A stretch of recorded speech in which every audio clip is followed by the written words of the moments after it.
Well, hey there, hi there, ho there, first movers.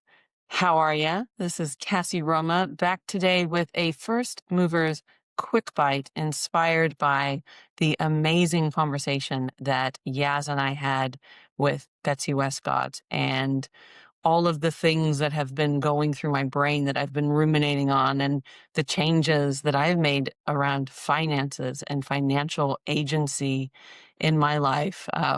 Fun fact, Spotify just played Neil Diamond's Forever in Blue Jeans.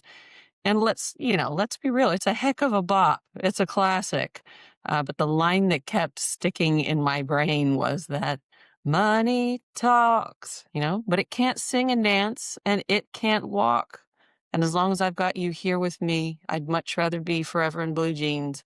Neil just really hit me right there in the feels because he's right. Money talks. It sure does, but it doesn't do the things that makes us human.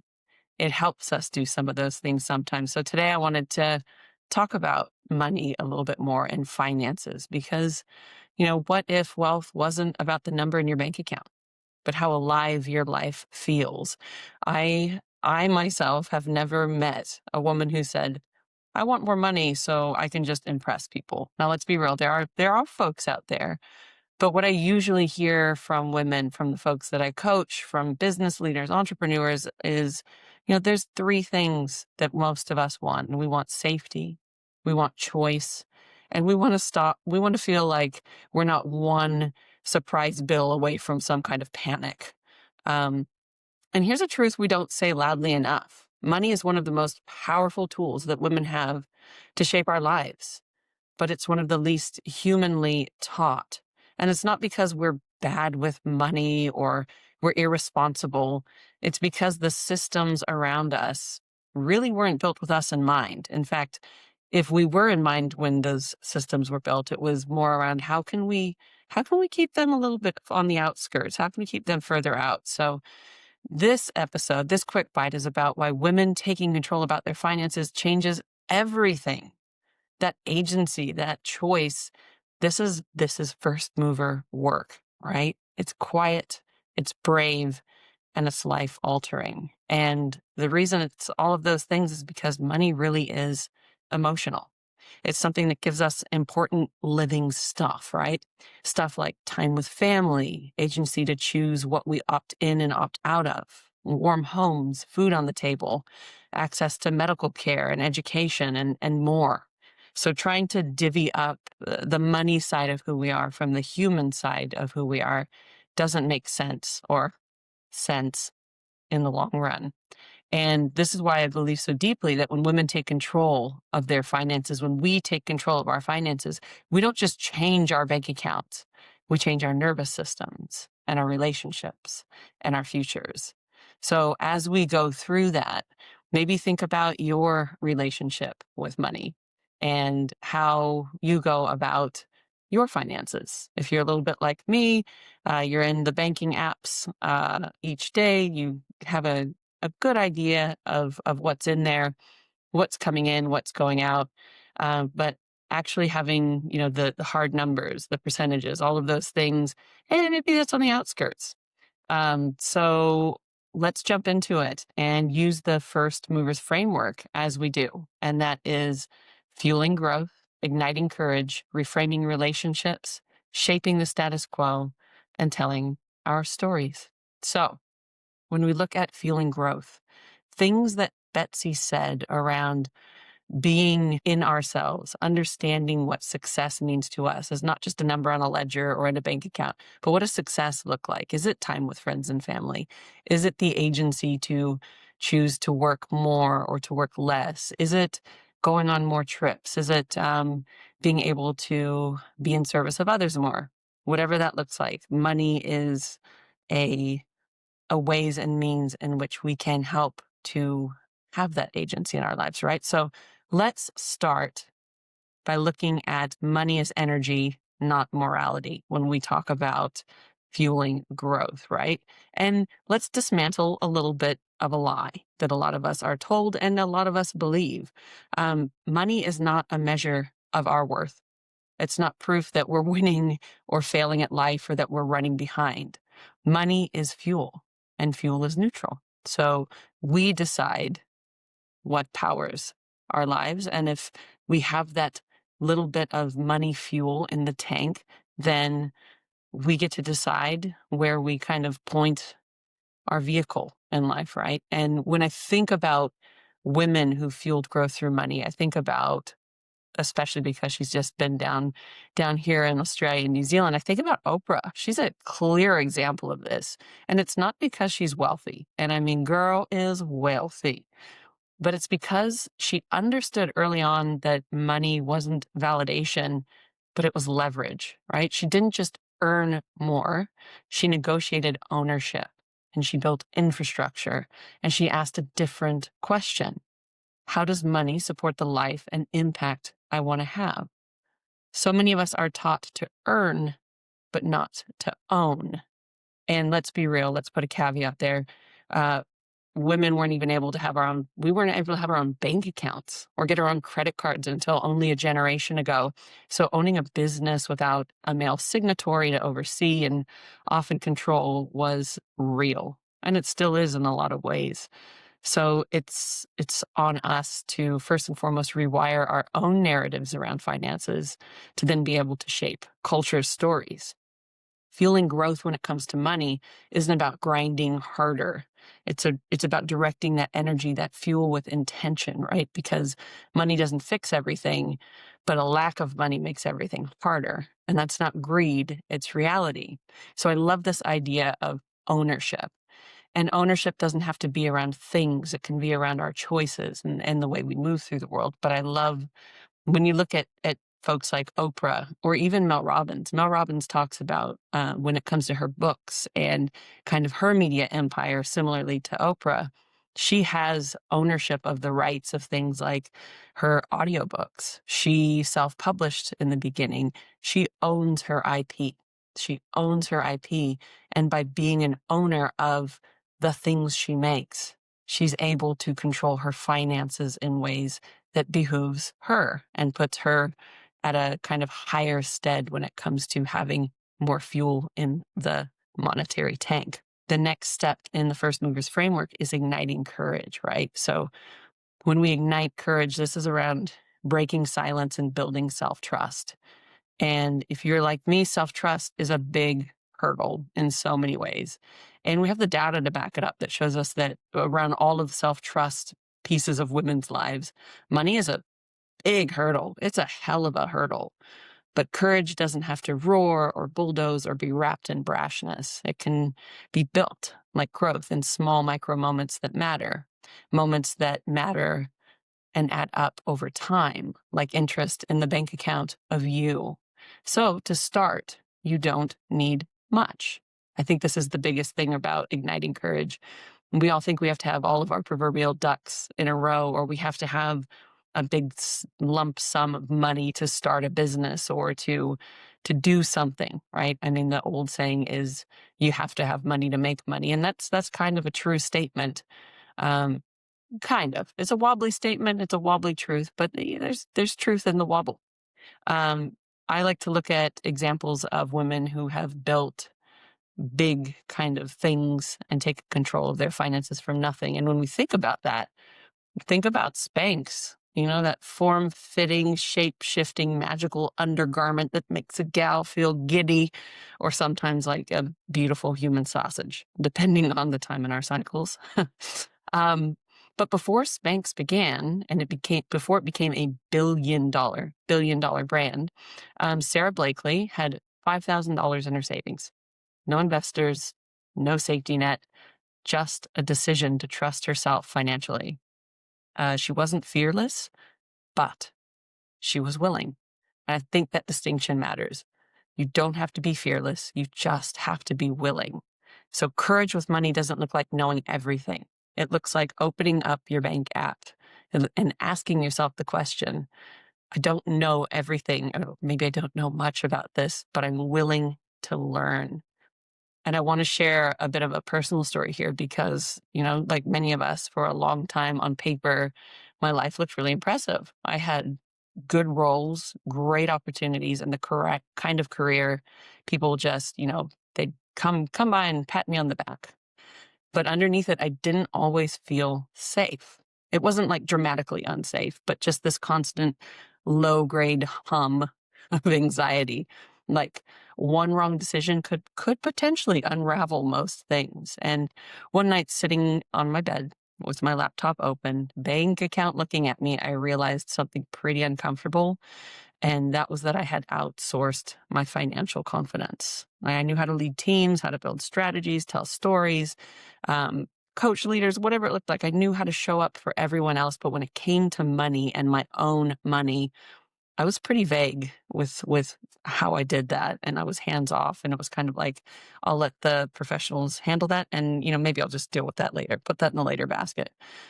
And it wasn't because I was careless, but it was because no one had ever made me feel safe to engage. And that's what that conversation with Betsy reminded me is we need to feel safe engaging, right? And that moment was liberating for me because I realized money wasn't success and money wasn't about things. It was about choice and having agency in my life. Could I say no? Could I leave? Could I start over? Could I rest? Could I trust myself to land on my feet if the ground below me, again, wobbled? So I did something very unglamorous, non-Spanx related, and very brave. And I really looked. I looked at what I was earning, what I was spending, what I was or wasn't saving. And I decided that within that moment, there would be no judgment, no drama. And slowly over time, things started to shift. And the more I engaged with my money, the more I trusted myself in my financial world and then in all other aspects of my world. But that's when I understood that financial agency is emotional agency as well. And it took a lot of courage and micro moments of showing up for myself in that FFTs, freaking first times, being a rookie, not understanding something, and also navigating those internal monologues, those narratives of, women and money and not being good with numbers and, leave it to the accountants, leave it to the fellas. It took time, but I built my confidence muscle. After the igniting courage aspect of this, I think about reframing relationships with money, and we all have different relationships with money. It is something that culture talks about, family, communities, different kinds of businesses.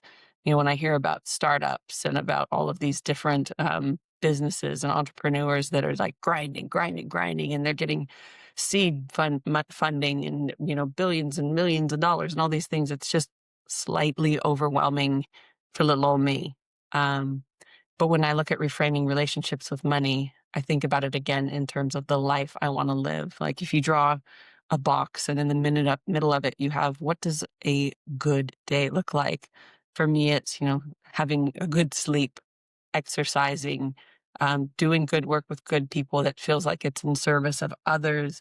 It's being out in nature. It's connecting. It's laughing. It's all of these things. It's being around strong women who want to share ideas and shape the status quo. So I think about that in my reframe. And applying that to money means sometimes I have to slow down and constantly remind myself that that corporate narrative of the more you make, the better your title, the things you own, the house, the car, et cetera, et cetera, et cetera, makes you a better person. I can tell you right here now, those things do not define success for me. How happy is my kid? How often am I able to take a breath and sit in the sun and listen to the birds? Those kinds of things make up success for me.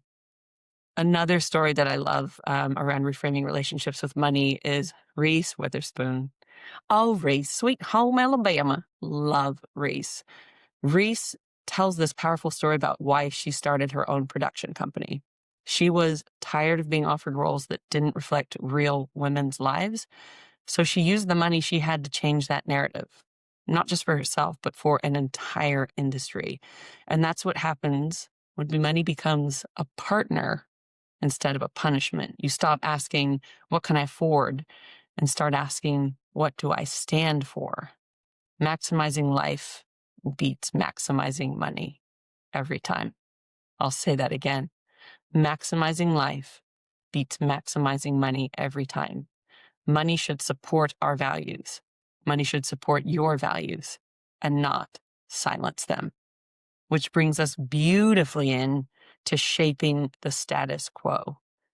Shaping the status quo, taking control of our money, having agency over our lives, feeling like we have choice is so powerful, and it's bigger than any of us. Every tiny ripple of confidence in women when it comes to money adds into this tidal wave that I can just see helping the world as we go forward. I think of Melinda French Gates. She's spoken openly about that when women control resources, systems shift. We know that women invest differently. We prioritize safety and education and healthcare and futures. And this is why women's financial empowerment has never really been prioritized. I think that's a little one of those things because resourced women are harder to control. And I love a wild woman, a woman who's hard to control. This is first mover work. It's not loud, it's not flashy, it's structural, it's systematic, and it helps shape a future in which equity for all people becomes something that is achievable. Because when women have money, they leave unsafe situations sooner, they choose work aligned with their values, and they raise children who see choice, not fear, when it comes to things like money, power, agency, seeing other people as beautiful in our differences, right? This isn't just personal, it's political, it's generational, it's all of these things. So shaping the status quo in little moments daily matters. I say this all the time. My favorite part of the First Movers framework is the T. Tell your story. Not every story looks like Oprah or Mel or Reese or any major, I guess, figure that we can point to. Sometimes it looks like being a founder of your own business and paying yourself for the first time, or building yourself a small safety buffer, $10 a week in an account that's just for you. And it can also look like you finally just understanding your numbers and feeling like, yes, I got this. I understand this. Our stories aren't small stories. They're stories of liberation. And your money isn't a verdict written in stone. It's just a draft. And drafts are allowed to change. So, first movers, I have a money challenge for you this week. I want to leave you with this challenge. It's not a fix your whole financial life in a week situation. That's not how humans work. But this is a first movers money challenge. It's made of micro moves that add up over time, systems and habits that become the bedrock of your future financial freedom. So let's start small, okay? 7 days, 7 small acts of agency. You don't need confidence to start because you build confidence by starting. All right, so let's go. What does day 1 look like? Day 1 is just look. Open your bank account. That's it. No fixing, no judging, no stories. Just look and say to yourself, this is information, not a verdict. That alone is brave. Day 2, name. Write down 3 money truths that you have. Finish these sentences. Money currently makes me feel. When I think about my finances, I worry about. What I really want money to give me is clarity is power. Clarity is kind. And naming it is agency. Day 3, learn. This is important. Learn one thing about money. Just one thing. Google something you've been avoiding, listen to 10 minutes of a podcast, ask one question. Remember, you're not behind. You are becoming. Day 4, buffer. Start a safety buffer, even if it's $10, even if it is symbolic. This money isn't for success. It's for your exhale. It's for you. Safety changes how you move through the world. Start building that buffer. Day 5, pay yourself or future you. Pay yourself. Top up your savings, reduce a tiny debt. This is you saying, I matter in my life. And that is leadership when it comes to your finances. Day 6, talk. This is a hard one. As an American who's been in New Zealand for the last 23 years, talking about money is almost taboo here. But talk, right? Talk with a friend, a partner, a mentor, a professional.